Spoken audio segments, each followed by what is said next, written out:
En la última ocasión vimos cómo Jesucristo empieza hablando de la familia, acerca del matrimonio. Pero la pregunta de los fariseos en cuanto al asunto del matrimonio no era tanto cómo fortalecer un buen matrimonio, sino por qué la gente podía divorciarse. Y hemos visto también que no es equivocado hacerse las preguntas acerca del divorcio, sino que las intenciones de los fariseos eran acerca de nuestro Señor Jesucristo. Y en esta ocasión también aprovecha para hablar acerca de la niñez.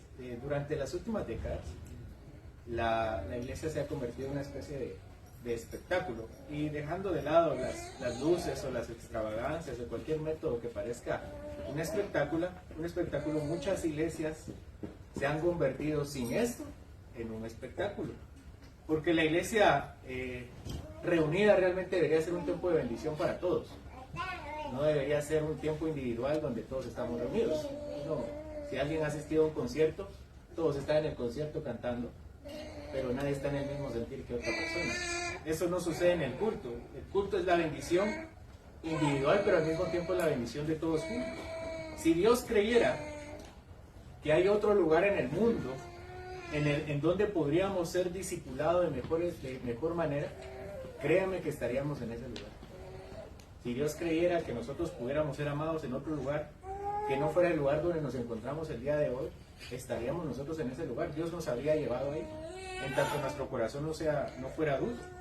El problema es que muchos no solamente han perdido la identidad del culto en cuanto a la naturaleza de la bendición corporativa de Dios, sino también han perdido de vista las personas que participan del culto.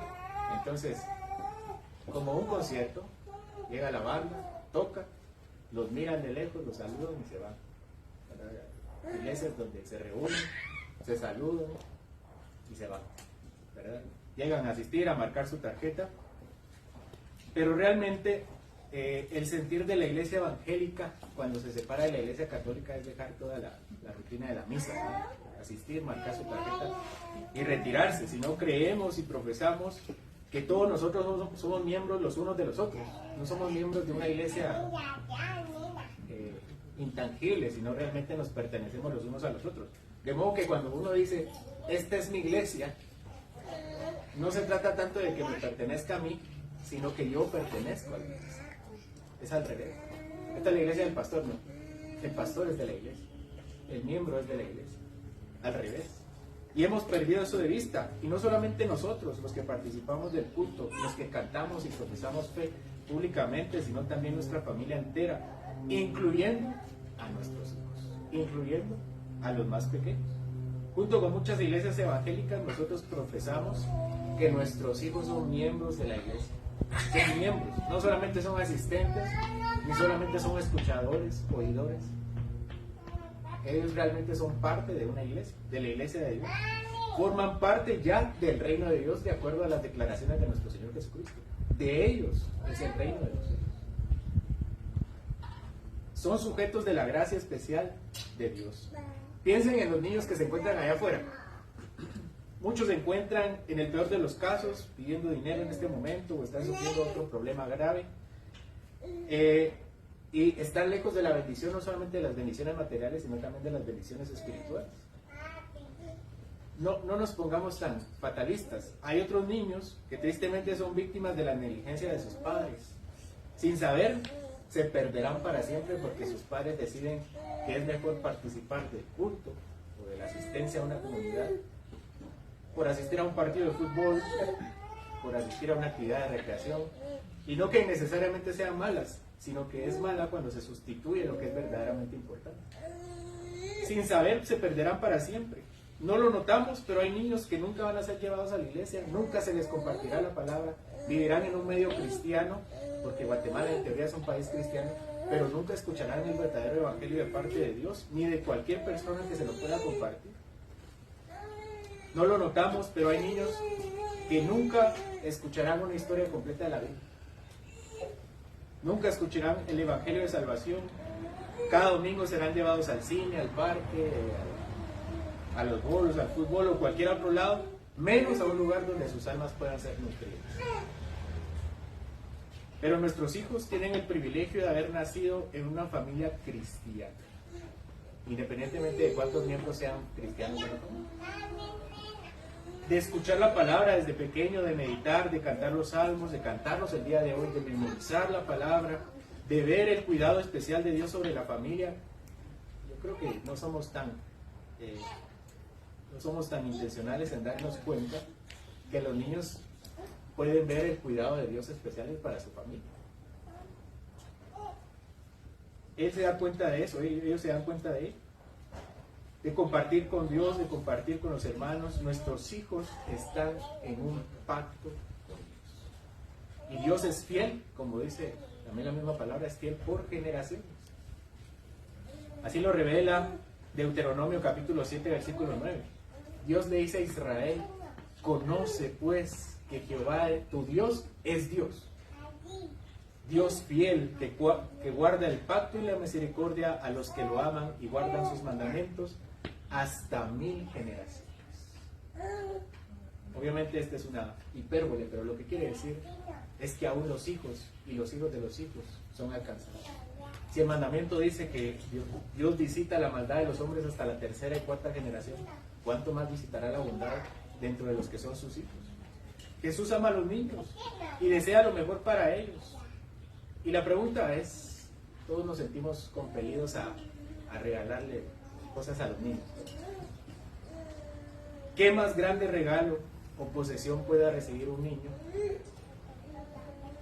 ¿Qué regalo puede recibir un niño que no se pueda comparar con cualquier otro regalo? Ese es el regalo que está en el capítulo 10 de Marcos. Acompáñame el versículo 13. Dice: entonces le fueron presentados para que pusiese las manos sobre ellos y orase, y los discípulos lo reprendieron. Las personas que se encontraban en el lugar, no está muy claro de en qué lugar se encontraban, pero en ese lugar ellos deseaban que sus hijos fueran bendecidos por Jesús. La bendición de niños era algo muy común en la antigüedad.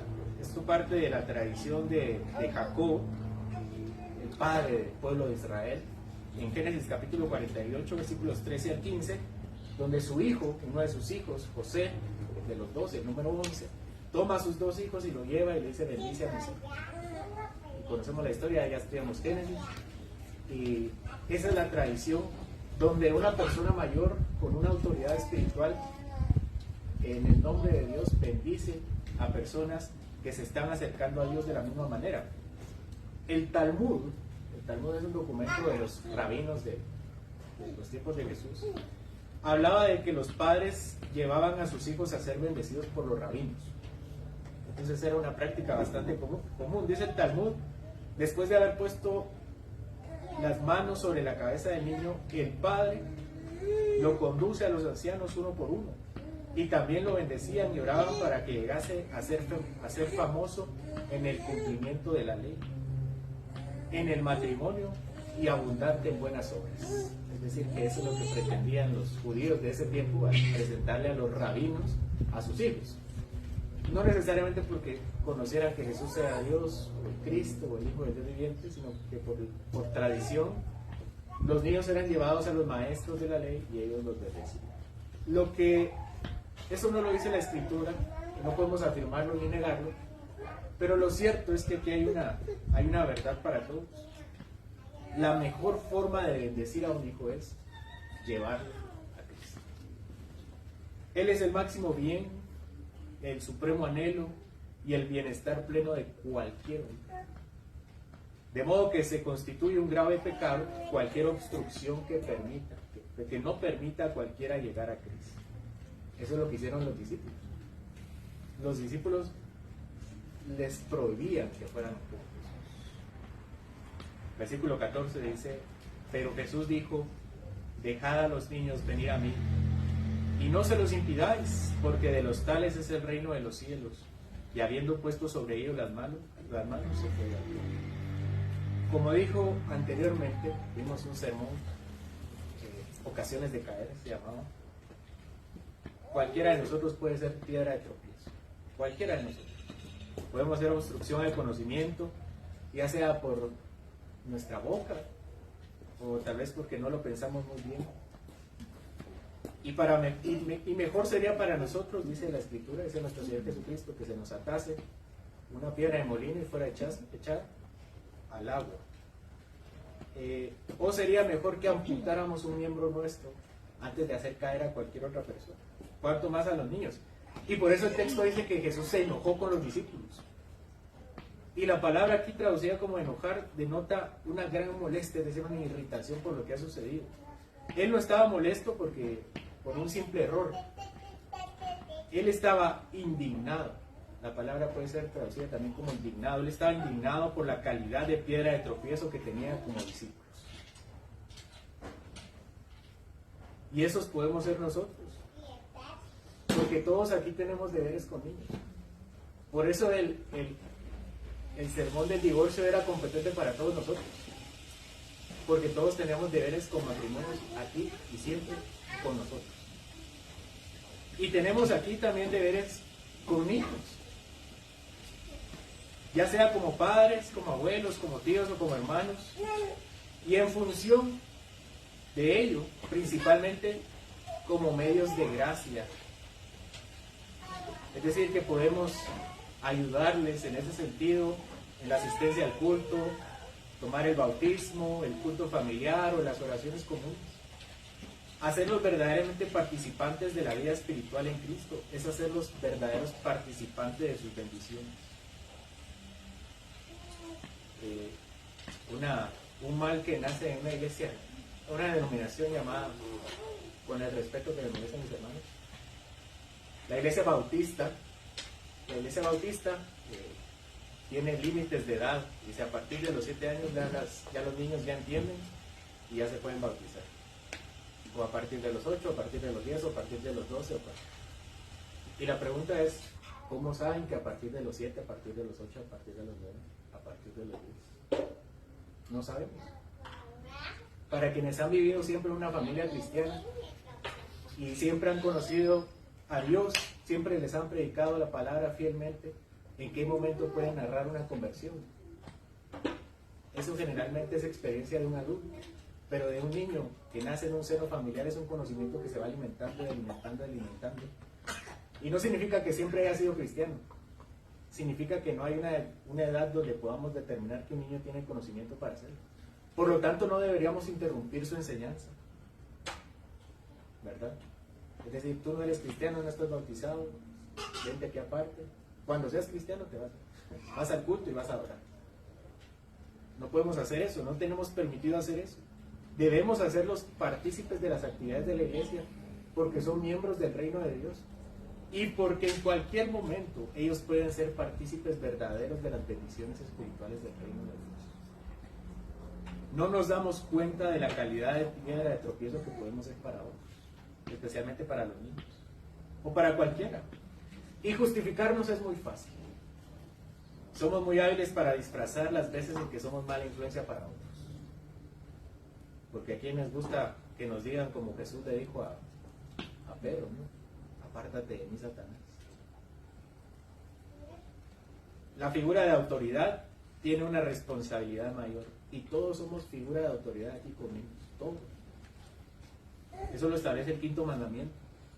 Que hemos visto que no solamente se refiere a los padres, sino a cualquier figura de autoridad, a cualquier persona mayor. Por eso la ley de Moisés establecía que los ancianos eran autoridades. Que las personas mayores eran autoridades. Pocos tienen conciencia de la responsabilidad que tenemos sobre los niños nuestros y de otros. Hablando sobre la señal y el sello del bautismo, el teólogo Charles Marcel dice: el bautismo expresa y sella como señal de las obligaciones del pacto impuestas a los padres. Es decir, que el bautismo es una obligación tanto para el hijo como para el padre, para los fieles y para la iglesia, respecto a que este pequeño que Dios les ha dado y de las promesas expresadas al respecto por su Padre Celestial. Por eso decimos que herencia de Jehová son los hijos. Este autor sigue diciendo que la iglesia debe predicar el pacto de gracia, no solamente los padres. Dentro de correcciones que hemos visto durante los últimos tiempos es que la iglesia no son los padres de los hijos. Por lo tanto, la primera responsabilidad espiritual la tienen los padres con los hijos. ¿Verdad? No podemos pretender que los niños sean educados una vez a la semana en el culto y descuidando toda la semana. El problema es que a veces ciertas verdades nos hacen caer en los errores opuestos. Eso no significa que la iglesia no debe estar comprometida en el cuidado de los mismos niños. Que no debamos orar por ellos, que no debamos corregirlos, que no debamos enseñar. Sigue diciendo Charles Marcel, la iglesia debe predicar el pacto a los padres. Ojo que nosotros no somos católicos romanos. Es decir, que cuando digo aquí la iglesia, no me refiero al sacerdote, ni al obispo, ni a nadie, ¿verdad? Porque para ellos es la iglesia y aparte de la feligresía. No, la iglesia somos todos. Sigue diciendo, la iglesia debe predicar el pacto a los padres, debe convencerles que sus hijos no han sido engendrados para ellos, sino para Dios, y que su bautismo es solo el primer paso en la obra del Señor, y exige que el niño sea conducido por el Espíritu hasta la comunión con el Salvador crucificado. Debe advertirles, la iglesia debe advertirles a los padres el ministerio espiritual que les corresponde ejercer, según el cual deben, por una parte, remover todo obstáculo del camino de los niños que pudiera privarles del testimonio de la palabra. Ese es el deber de la iglesia, decirle a los padres. Y por otra, la iglesia debe cumplir las órdenes del Señor, que el Señor les ha dado para la educación de los hijos, en las obras y mandamientos de Dios. Los padres son verdaderos pastores de su propio hogar y deben asirse a las promesas del pacto, no solo para ellos mismos, sino para su descendencia. Vean cómo la responsabilidad de la iglesia cae sobre los padres. Sigue diciendo Charles Marcel, los padres son verdaderos líderes de su propia casa. Deben atar las promesas a su pueblo y atarlas en sus hijos.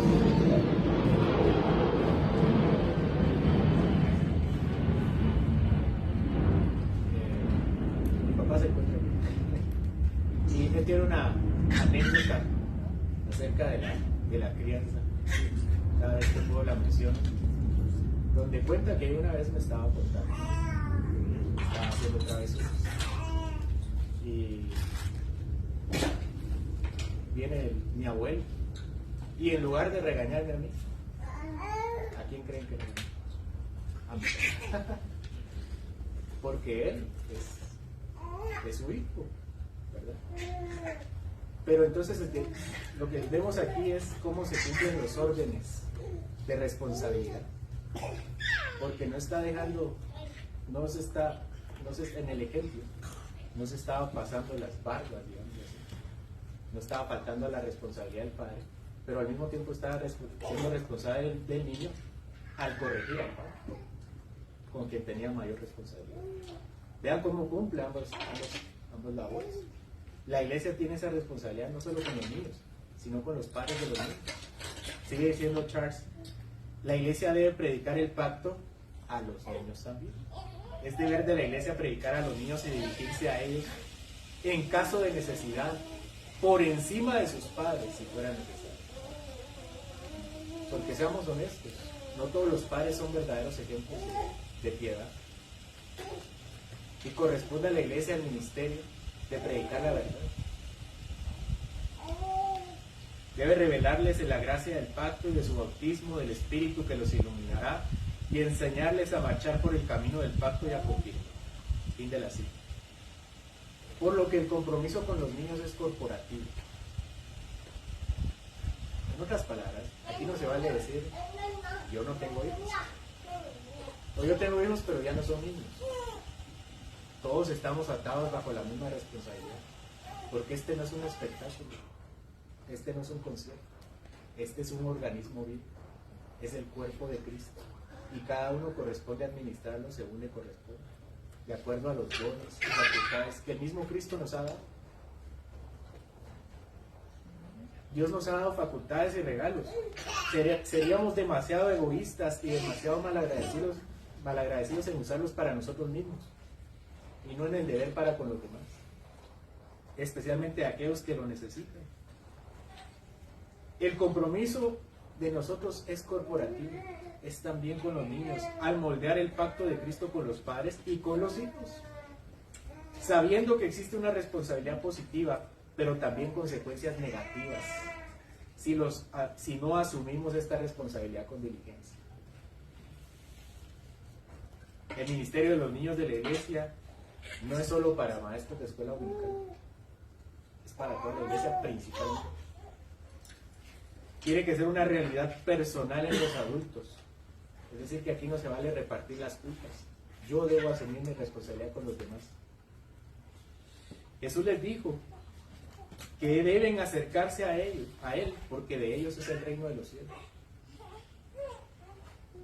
Porque el reino de los cielos está formado por aquellos que se acercan a Él para ser bendecidos por Él. De modo que no solamente es una realidad de niños, sino que también es una forma de vivir para los adultos. Él bendice a los que se acercan para ser bendecidos. Le regala la adopción. Estos niños ahora pueden llamar Padre a Dios, como nosotros que nos acercamos a Él podemos llamarle nuestro Padre. Porque el reino de Dios está formado de aquellos que no solamente son niños, sino que se acercan a Él como los niños. Debemos estar seguros que en Él podemos confiar. Podemos confiar que hemos sido adoptados y somos tan amados como el Hijo amado. Debemos acercarnos a Él, acercarnos con fe, con la seguridad que no seremos rechazados por Él. Como el Padre pródigo salía todos los días a esperar a su Hijo. Todos los días. Él bendice a los que se acercan, otorgándoles salvación, otorgándoles la adopción, la restauración. Porque el acercarnos a Él no está limitado por personas. Es decir, nosotros no tenemos a alguien que nos diga, no, tú no puedes ir, como lo estaban haciendo los discípulos. El acercarnos a Dios no está limitado por personas, por la distancia, por las distracciones.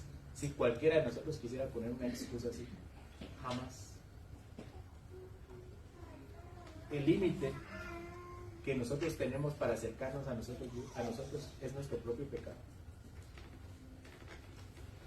Pero Él nos otorga la fe necesaria para tener acceso inmediato a su gracia. De modo que cualquiera en donde esté, de rodillas, puede clamar hacia Él como su Padre. No hay imposibilidad, no hay limitación.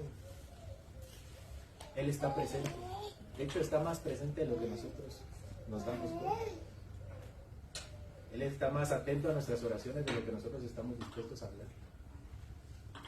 Él está más atento a buscarlos de lo que nosotros estamos dispuestos a encontrar. El acercarnos a Dios no está limitado por personas, por distancia o por las distracciones. Él nos otorga acceso inmediato a Él. Los niños tuvieron que ser detenidos por los discípulos. Ellos iban camino a Él. Los padres los llevaban hacia Él. Debemos imitar esa misma necesidad y solicitud a acercarnos a Él.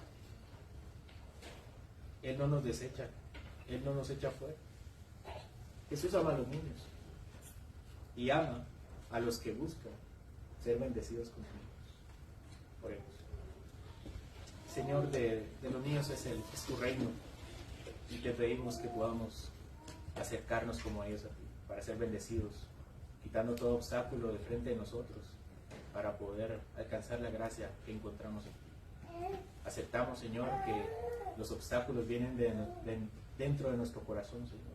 Que podemos acercarnos fácilmente a ti poniéndonos de rodillas y clamando. Y que nuestro duro corazón nos aleja. Se pone como una barrera, Señor, entre tú y nosotros.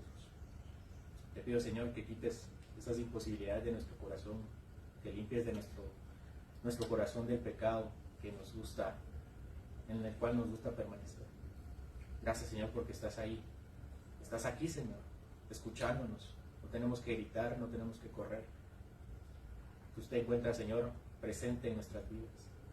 También, Señor, te pido que nos ayudes a tomar una responsabilidad verdadera con aquellos que se encuentran aquellos que son menores, Señor. Ya sea en conocimiento, ya sea en edad. Que todos aquí tenemos un don y una responsabilidad que tú nos has dado para el servicio de la iglesia, especialmente a aquellos que necesitan más de ti. Ayúdanos, Señor, a no desentendernos de nuestra responsabilidad de los unos con los otros, sino a ser partícipes de las bendiciones que tú tienes preparadas para tu comunidad. Que no vivamos la vida en solitario, sino que podamos recurrir y echar mano de la bendición espiritual que tú tienes para tu pueblo, para tu iglesia, Señor. Ayúdanos a quitar en nosotros esa idea, la filosofía del culto y de la iglesia como un evento, sino más bien planta en nosotros un deseo por cultivar nuestras relaciones. Gracias, Padre, porque tú nos has puesto en este lugar, nos has dado tu palabra, y te pido, Señor, que también nos des los oídos y el corazón dispuesto. En el nombre de Jesús te lo pedimos.